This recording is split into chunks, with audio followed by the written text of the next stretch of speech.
এই ঈদে অনেকদিন পর আমাদের ইউজুয়াল ঈদগাহ ময়দানে গিয়েছিলাম নামাজ পড়ার জন্য। আর এই পৃথিবীটাকে ধ্বংস করে দিবেন। আমরা যখন পৌঁছাই তখনও ঈদগাহ ময়দান অনেক ফাঁকা ফাঁকা ছিল, সব মানুষ এসে তখনও পৌঁছায়নি। তবে কিছুক্ষণের মধ্যেই পুরো ঈদগাহ ময়দানটি কানায় কানায় পরিপূর্ণ হয়ে যায়। নামাজ শুরুর আগে এলাকায় বিশিষ্ট ব্যক্তিবর্গকে সবার উদ্দেশ্যে কিছু কথা বলার জন্য সুযোগ দেওয়া হয়। আমাদের পরিবারের পক্ষ থেকে আমাদের বড় ভাই সবাইকে ঈদের শুভেচ্ছা জানান এবং এলাকাবাসীর মধ্যে ঐক্যবদ্ধ থাকার জন্য আহ্বান করেন। আসসালামু আলাইকুম, আমি ডাক্তার তারেক, আমার আব্বার নাম মরহুম নায়েব আলী ভুইয়া।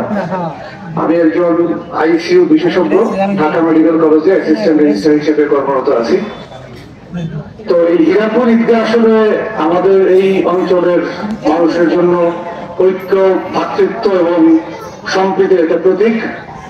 তাছাড়া উপজেলা বিএনপি সাধারণ সম্পাদক এবং সাবেক পৌরসভা মেয়র এলাকাবাসীকে ঈদের শুভেচ্ছা জানান।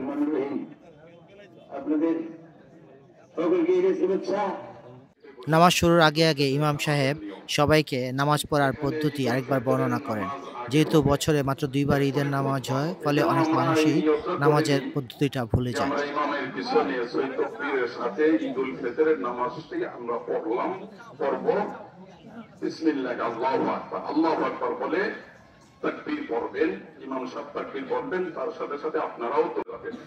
রুকু থেকে ওঠার পরে সিজদা করবেন, 2 সিজদা দিবেন।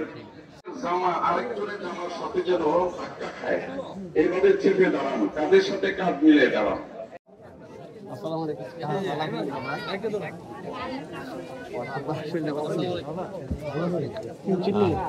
নাতি ঢাকা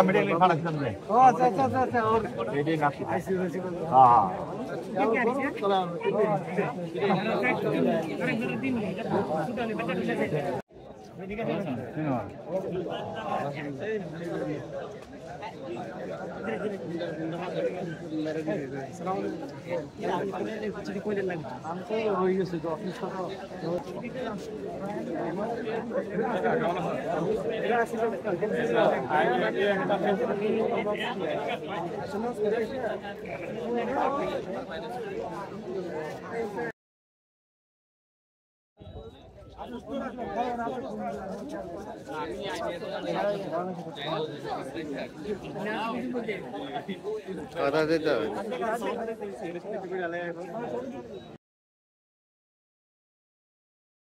নামাজ শেষে নিয়ম অনুসারে আমরা যেই রাস্তা দিয়ে ঈদগাহ ময়দানে গিয়েছিলাম সেটা বাদ দিয়ে অন্য একটা রাস্তা দিয়ে ঈদগাহ ময়দান থেকে বাসার দিকে ফেরত আসি। আসসালামু আলাইকুম।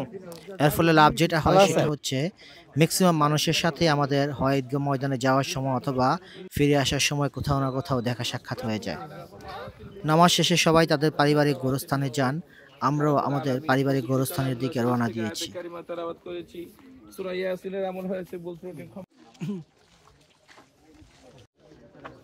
এই তোমরা দুজন আছো নাকি? আসসালামু আলাইকুম। আপনার নাতি? মাশাআল্লাহ। গাজীর মাজার, এই মাজারের খেদমত করতেই আমাদের পূর্বপুরুষরা এই অঞ্চলে এসে স্থায়ী হয়েছিলেন। এই মাজারের পাশেই আমাদের পারিবারিক কবরস্থান অবস্থিত।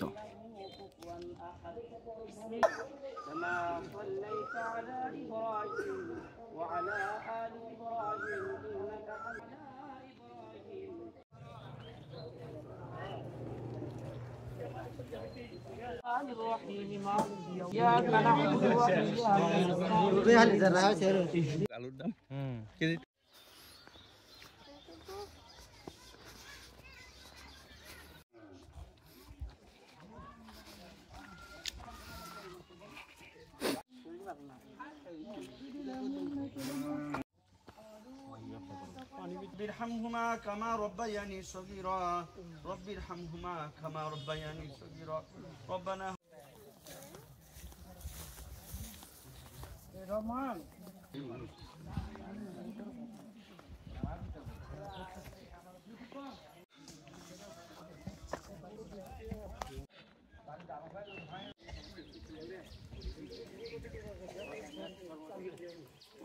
किधर है?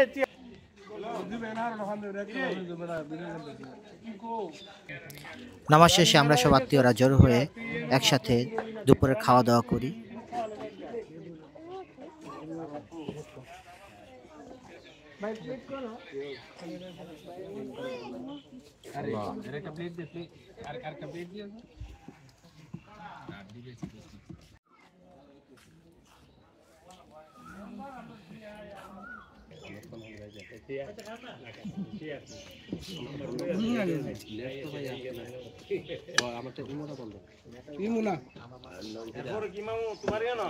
নরমাল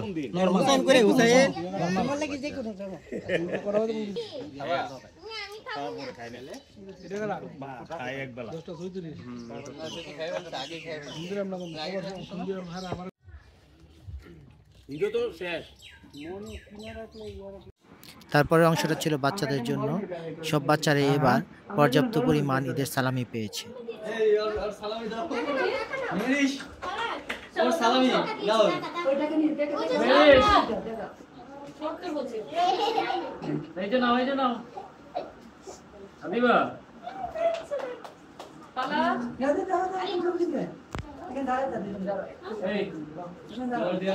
এই তো তোমাদের আনা হচ্ছে।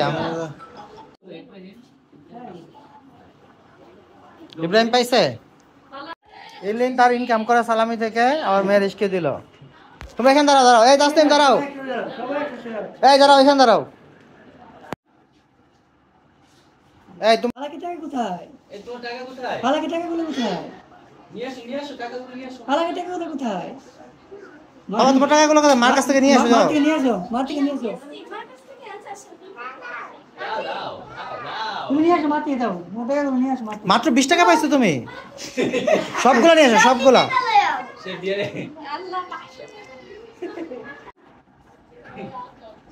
এই যে ছবি তুলবে, টাকার ছবি তুলবে। ছবি তুলে দেখাও তো বাবা, একটু দেখাও, আমাদেরকে দেখাও না। পরে দিও, পরে দিও। আচ্ছা পরে টাকাটা দিয়ে দিও, হ্যাঁ? এই সবাই যার যারটা দেখাও, সবাই দেখাও। টাকা এই যে সবাই টাকা বের করে সাথে দেখো।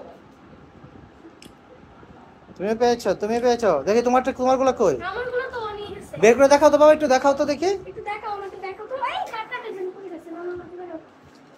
দাও। আয় হায়।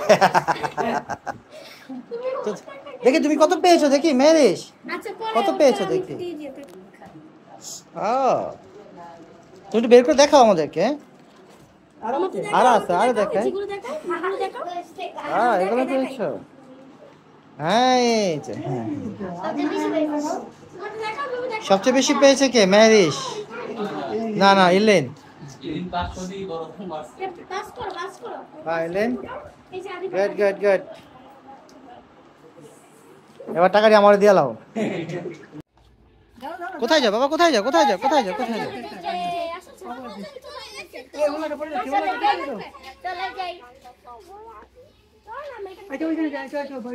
চলো আমরা দোকানে যাই।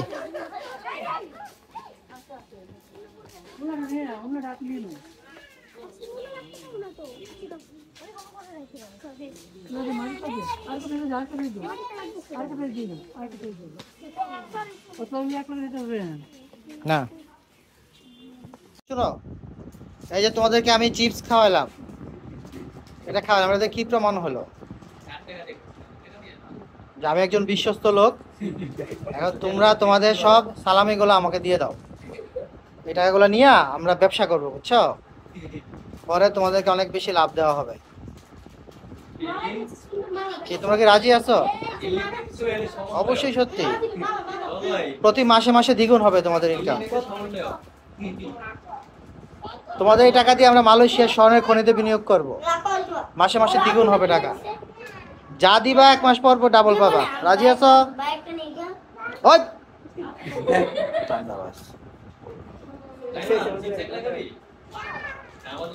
কি বাবা, কি হয়েছে? তুমি ইনভেস্ট করতে রাজি আছো? তুমি কি বিনিয়োগে রাজি আছো? ইন্টারেস্টেড ক্লায়েন্ট একজন পাওয়া গেল। আমি একটা শর্তে রাজি হব। কি শর্ত? যেটা হচ্ছে আমার থেকে পুরোটা সালামি নেওয়া যাবে। অর্ধেক বিনিয়োগ করবা, বাকি অর্ধেক তুমি রেখে দিবা। নিরাপত্তার শর্ত। যদি তারপরে এটা লস খেয়ে যাও তাহলে বাকি অর্ধেকটা আবার দিয়ে দিও। হ্যাঁ,